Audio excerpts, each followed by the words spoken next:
everyone, it's Sandy, and today I will be discussing Lady Midnight by Cassandra Clare. This review will be mostly spoilers, but if you haven't read this book, I will be doing a short non-spoiler section and I will let you know when I start diving into the spoilers. So for now, this is the non-spoiler section. Lady Midnight is the first book in the Dark Artifices and it takes place 5 years after the ending of City of Heavenly Fire. It follows a new cast of characters, although you do see some familiar faces throughout the whole story. I'm not going to talk about the plot in the non-spoiler section because I really do think you should read the Mortal Instruments and the Infernal Devices before picking this book up, and those who have read Tales from the Shadowhunter Academy do recommend that you read that novella bind-up before picking this book up. I've only read a few novellas from Tales from the Shadowhunter Academy before picking this book up, and I really do wish that I read all of it before reading it. You don't necessarily have to read Tales from the Shadowhunter Academy, but it would be nice to have some prior knowledge of things that were mentioned in this book. My thoughts on this book is that I loved it. I thought it was amazing. In this book, Emma and Julian are the two main characters, and they did show up in City of Heavenly Fire, and when I was reading City of Heavenly Fire, I really didn't care much about reading their chapters and their sections. However, I'm really glad that Cassandra Clare has already introduced them, so you kind of have an idea as to who they are. I'm definitely not surprised at how much I did enjoy this book because it is written by one of my favorite authors. I love reading books where there is a big family aspect, and in Lady Midnight that was definitely very present. Lady Midnight revolves around the Blackthorn family, and I really love their whole family dynamic. The family really do care about one another, and just seeing them interacting is just so heartwarming, and I love them so much. The characters are definitely one of my favorite part of the story. They feel so real. That's one thing that really stuck out to me when I was reading this book. You get really attached to the characters, even some of the minor ones. Since Lady Midnight is part of the Shadowhunter world, there are lots of references that were made to Cassandra Clare's previous books. Seeing characters that we already know and love in Lady Midnight just made me so happy. Some people have criticized Cassandra Clare for always writing about the Shadowhunter world, but I honestly don't care. The Shadowhunter world is one of my favorite worlds to read about,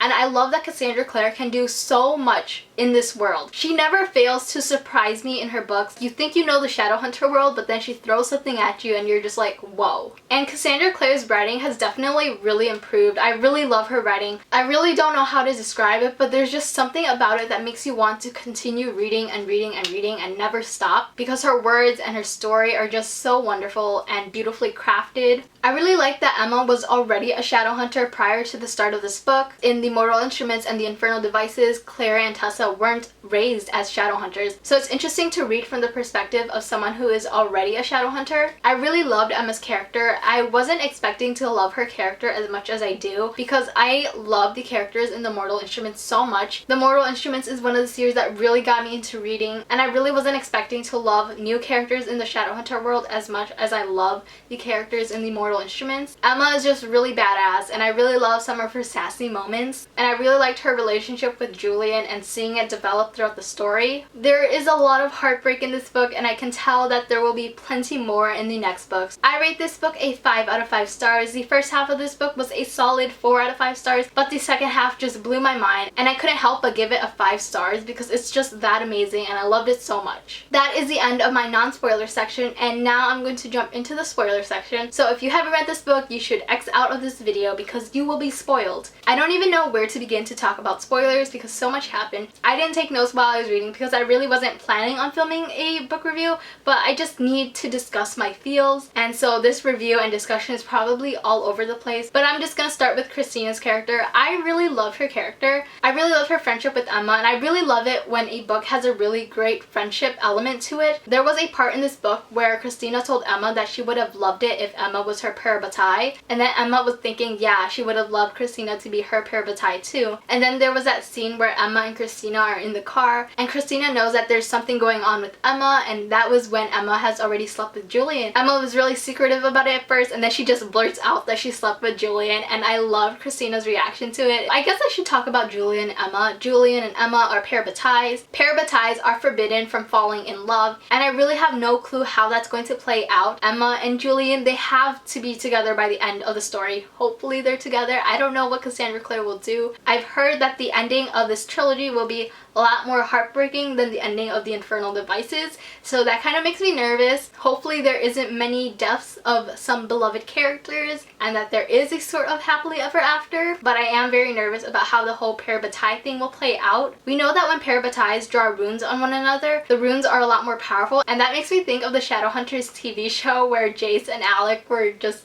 doing that locator spell, and it was just so cringeworthy. It wasn't cringeworthy at all in this book, but I just couldn't help but think of that scene. This book starts out with a new character, and that is Kit Rook, and we find out that by the end of the book, Kit is actually the Lost Herondale, also known as Christopher Herondale, and this is a reference to Tales from the Shadowhunter Academy. I didn't read the Lost Herondale novella, which I wish I did now. It definitely was shocking because I wasn't expecting that, but if I had read that novella, I would have been a lot more shocked. But when Kit opened the doors to the Institute and then he sees Ty, and Ty is like, "Are you alright?" And then Kit brought up what Ty did earlier, and Ty was just like, "It's nothing personal." I'm just like, I love you, Ty. Like, I love Ty so much. I'm kind of shipping Ty and Kit. Honestly, with Cassandra Clare books, I'm like shipping people all over the place. There's just so much shipping going around in her books, and I will talk more about that later. Throughout this book, we know that Diana is very secretive, and I really dislike that. I wish she would tell Julian at least about what's going on with her, and by the end of the book, we still don't know much about what's going on, so I'm really hoping for some answers soon because it's making me anxious. I'm really glad that she isn't betraying them though,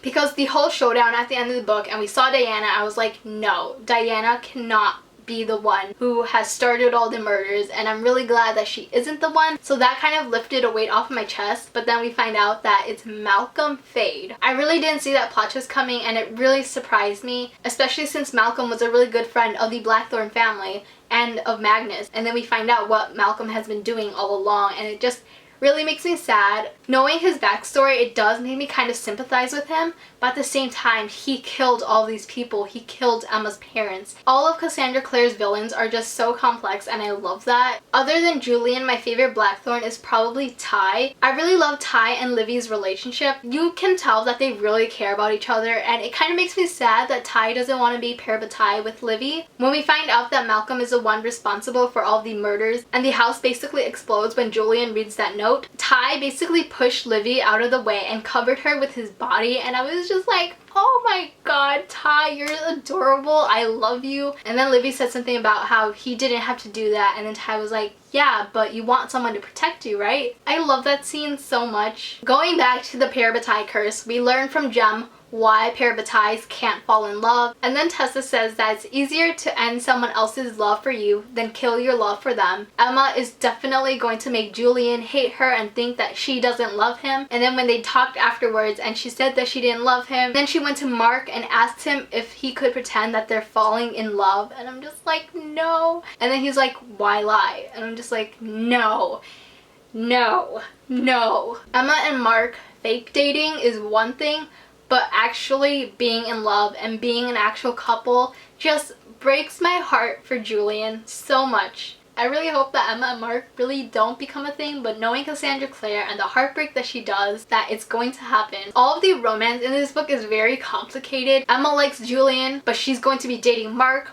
Mark likes Christina, but he's going to be dating Emma, and he had something with Kieran. Christina is apparently back together with Diego, but she had some feelings for Mark. It's all very complicated, but this is who I ship.